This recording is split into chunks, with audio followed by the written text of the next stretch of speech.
Writing Easy, the podcast that takes the act of writing, which can sometimes be not easy, and tries to make it less not easy. I'm one of your hosts, Mary Mascari.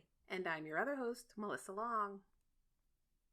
So today we are going to talk about a topic which is near and dear to my heart, and also to my stomach because it makes me nervous, critiquing and giving notes and giving coverage. And someone gives you your thing and says, does this suck? And how do you respond to that in a good way? So that's what we're going to talk about today.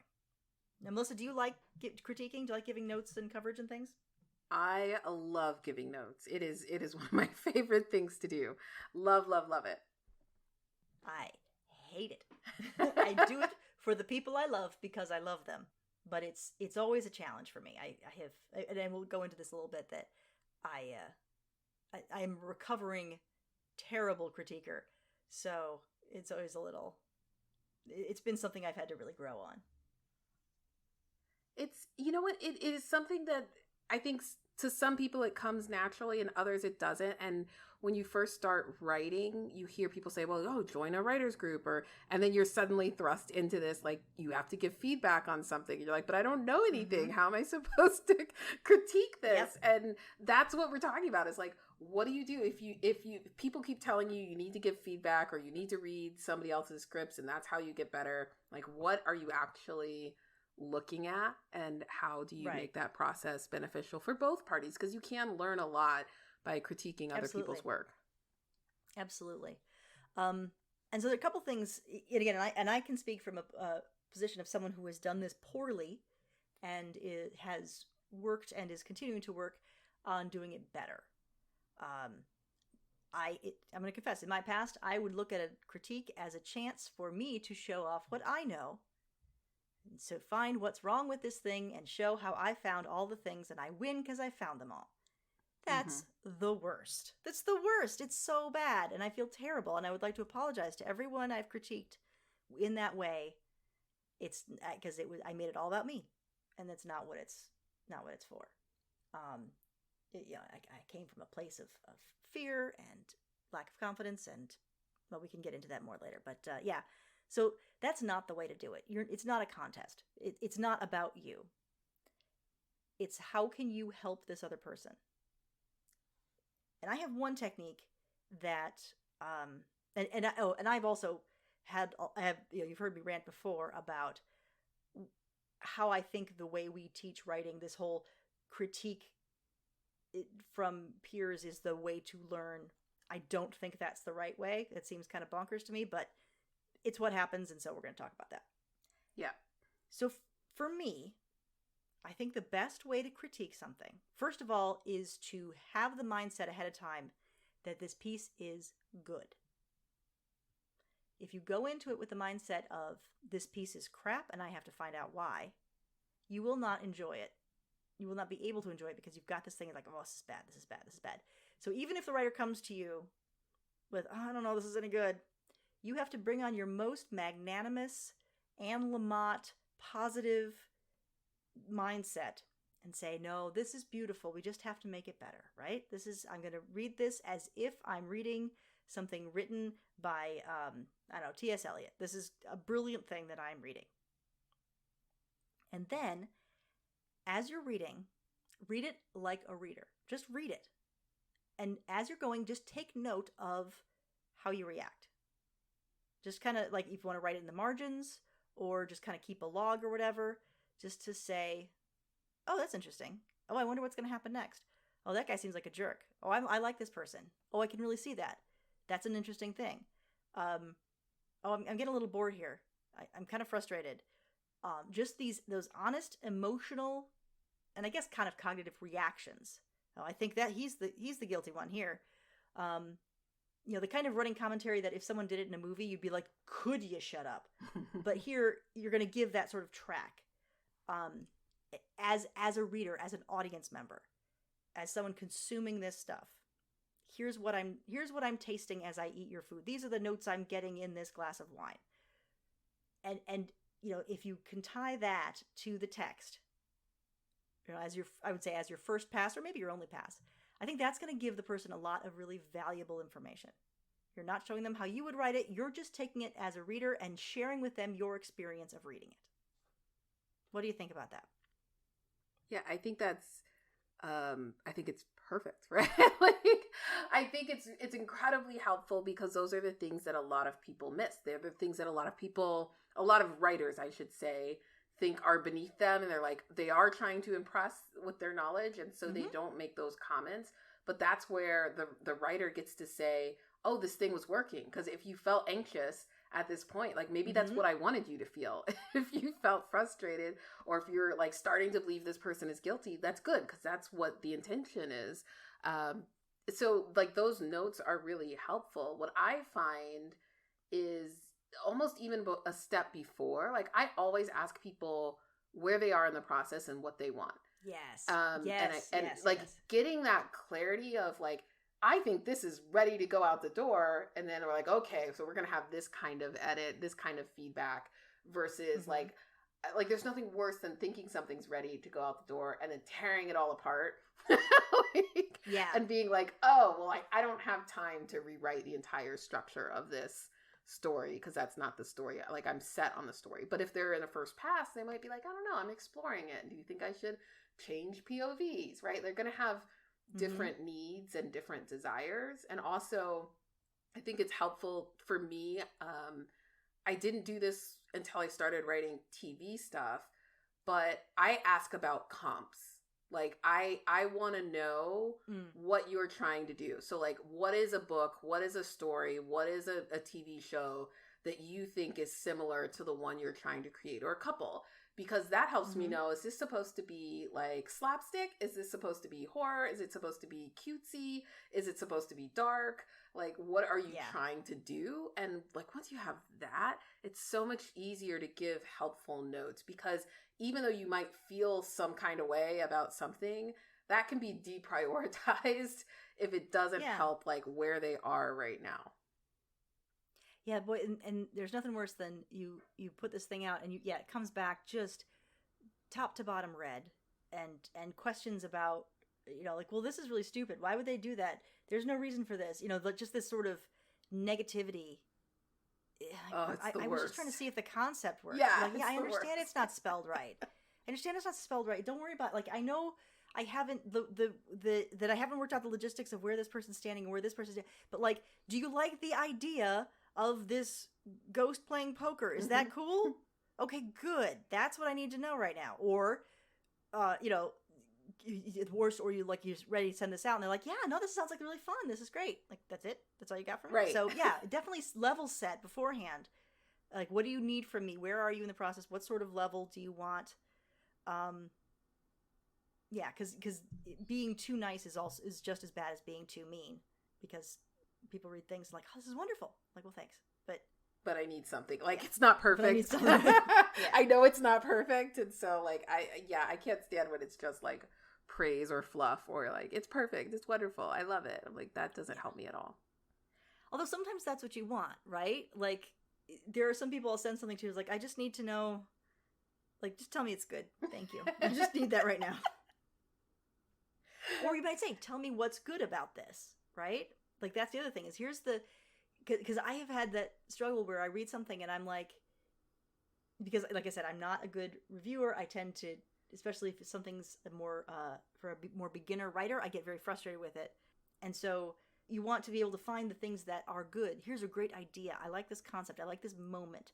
These little tiny things can really be encouraging. Yeah, and you know what has helped elevate my giving notes and also like interpreting notes and feedback is not just saying what's good or what's not good and not working, but giving a theory about why. And I know it doesn't necessarily have to be the right answer, but I think hearing another writer like talk through, like, I think this isn't working because of XYZ, it's gonna give me some kind of insight around like where I went wrong.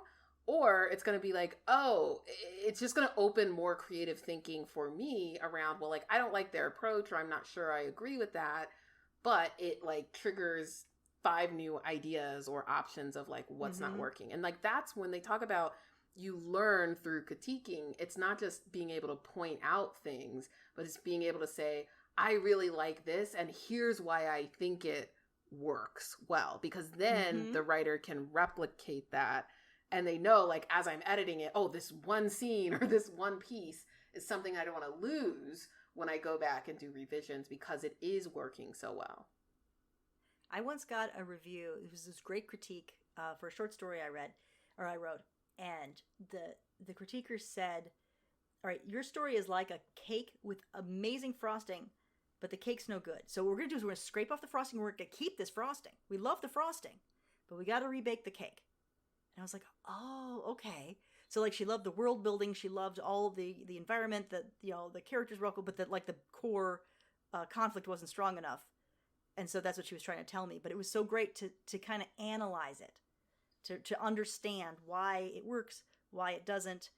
These I messages, right? It's like when you do this, I feel this. Like I'm feeling confused right now, and I think it's because the you haven't explained this, or I can't picture this, or whatever. Yeah, I feel like that's where I'm at right now.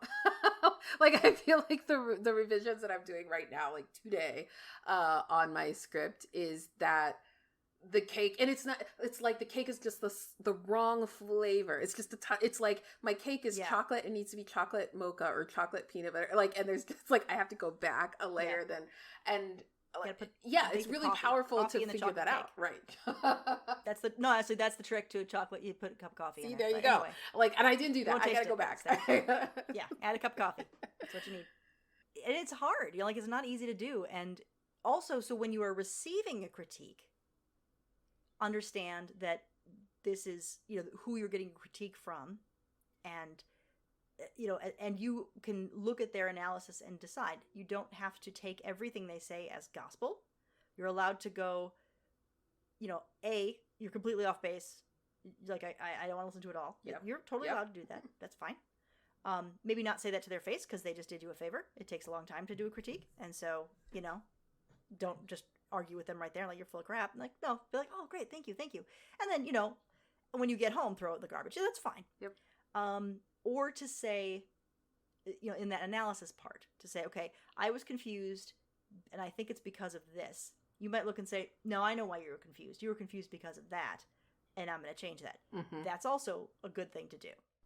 Unless this is coming from, like, your editor, and even then you can push back a little bit, you don't have to do everything they say. Especially when you get critiques from two different people and they conflict, because that happens all the time. Yeah, you then take that, and part of the writing process is you analyzing their analysis and making decisions from there. Which is why I like the reaction method, to say, here's how they're feeling, here's how they're feeling, here's how they're feeling. I can look and see, are they feeling the way I want them to feel? And then working from there. Yeah, now how do you feel about length? Like, talking about, like, whether somebody's reading a few chapters at a time, if you're doing a book, or like the whole thing, or... like, what's your thoughts on that, and how do you make that an effective use of, giving a critique? I think it's hard to do the whole thing, right? Like, if you're going to do the whole, if you're committing to read, like, for a whole, like a novel particularly, because those are long. Mm-hmm. That's probably the longest thing. Even a screenplay isn't that long. They go pretty fast. It's not, and yet they act like it is. Yeah. Well, okay. The screenplay's not that long. A TV script, short story, the novels, those take some time. And I think it's best to see if you can go through the whole thing start to finish, maybe in chunks. But if you're coming in the middle, because sometimes you have to do that, at least get some idea of what's the story of the show so far. Where are we? What do I need to know to understand what's happening? That said, they don't need to know everything, because then you can just take that filter. They come back and say, well, this person's acting really strange and I don't know why. Like, well, you would if you'd read the other chapters, but you hadn't, so it's okay. I understand that. Yeah. Okay, got that. But you definitely need to know, especially you need to know if, like, you're reading something short, like, is this the beginning of something larger? Is this in encapsulated thing? Because then I need to know, like, is the ending satisfying? Like, well, that's not the ending. Like, oh, okay, well, that's why it's not satisfying. But I think if you've got a long, like a novel, and you need it critiqued, I think you need to that's a big commitment, right? You need to find someone you really trust and probably work together with. You critique their thing, they critique your thing, and you have deadlines, and you have to keep each other on your deadlines, so that you're not just sending stuff and you don't hear back because they haven't written anything. That's the hardest thing, I think. But I think you could do whatever length you want. You just have to. Again, it's all about communication, making sure you understand what you're critiquing, what you need to know. Like if I'm just looking for, pace or something, or grammar, or just kind of a line edit just to make sure the language is good, I can drop you in the middle. That's fine. But if we're talking about plot and character, well, I can't. I guess that's my point. Yeah. Well, and what I've discovered too is that I have a couple of different writing groups, and we each one works differently. So one is really like a finished draft, and we read the draft from start to finish, and they're usually scripts. Sometimes they're features. So features, for those who don't know, a feature is it was around 120 pages, maybe a little longer, sometimes a little shorter. But that's pretty standard. With a lot of white space on the pages. Sometimes. I mean, the newer, and that's the thing. I think screenwriting has changed a lot. So they white spaces, but it's also anyway, the whole other thing. But my point is that is something that group is very used to looking at a finished project from start to finish, reading it, giving a reaction to that. But I have another group that will read full scripts, but we also share pitches. We do concept pages. We read outlines. Outlining is very big, and I've talked about that before. So we will workshop several times and outline before we start writing. And the benefit of that is exactly what you're talking about. We know then what each person is trying to accomplish, or the different approaches and the changes, and that's sometimes even more helpful than a blind reaction at the end, because I'm getting real-time feedback on is this the right path, or hey, I turned here and I decided to focus on this, and is this more intriguing than this other version? So I think having that variety, and again, being clear on the desires or the needs or the expectations, it just makes it more efficient for you, and you can communicate what you need and what you're looking for. But that summary helps. I mean, pilots are short, but they're also not, because you have to build the whole series. So much to do. So it's it's deciding which moments go in the pilot and which is just backstory that nobody will see, but you have to know. Yeah, that's great to have those different things, because there's so much to it than just read it. Is it any good? So, but there's and I think it's the most. Yeah, there is. That's true. There is a place for that. Is this any good? Yes, no. Just up, down. Yep. Yeah. Okay. I think it helps, just to kind of wrap up, I think it helps going into the critiquing process as the critiquee, to not think of it as a grade, to not think of it as expecting praise or not, to not take it personally, to think of it as a mirror that you're bouncing off to get a reaction from. It's just you're testing it. You're testing this thing out to see if it works. It's just a stress test. It's not an evaluation of your quality as a writer. And if you're the critiquer, I'd say your job is to support the writer as much as possible, to help them. Their success is your success. Make sure you're helping them however they need to. Yeah, I echo that so much. And also, my writers groups are amazing. I get a lot of my connections from them, a lot of introductions, a lot of job leads, a lot of my very first pitch when I wrote my novel before Seton Hill was from somebody in my writers group, right? That was this is really good, and you should talk to my agent, right? There you go. You're okay. You know what? If you show up, and if you are intentional, and if you do really good notes, that you build really great relationships with the people in your group, and those people, once you weed through all the bad ones, if you can find good ones, they will be with you for years, and support you and grow with you in their careers as you do in yours. It's very important. It's hard to find, but when you do, hang on to it. Yep. It's like relationships. All of that is so like relationships. It is. It's crazy. Cool. All right, so we'll wrap up here. Just a couple little business to ask you guys to please, if you're listening to this as a podcast, to leave a review and rate it. If you're listening on YouTube, smash that like and subscribe button. You don't have to smash it. You can just gently tap it. That's fine too. But whatever you do, if you could spread the word, that'll help us out a lot, help other people find the podcast. Melissa, we can find your stuff, you can start your Creatable Spaces Kickstarter, and that's in Kickstarter. That's where you can pre-order the cool Creative Spaces cards, affirmation cards. If you want to say that better, I'll just cut out me babbling. That's fine. Yes. You can find the Creatable Spaces Mindset Deck for Writers on Kickstarter or on my website, The Creatives Tarot. Great. So we'll just stop there and remind you all that writing is hard. So take it easy. I'm Mary. And I'm Melissa. Bye, everybody. Bye.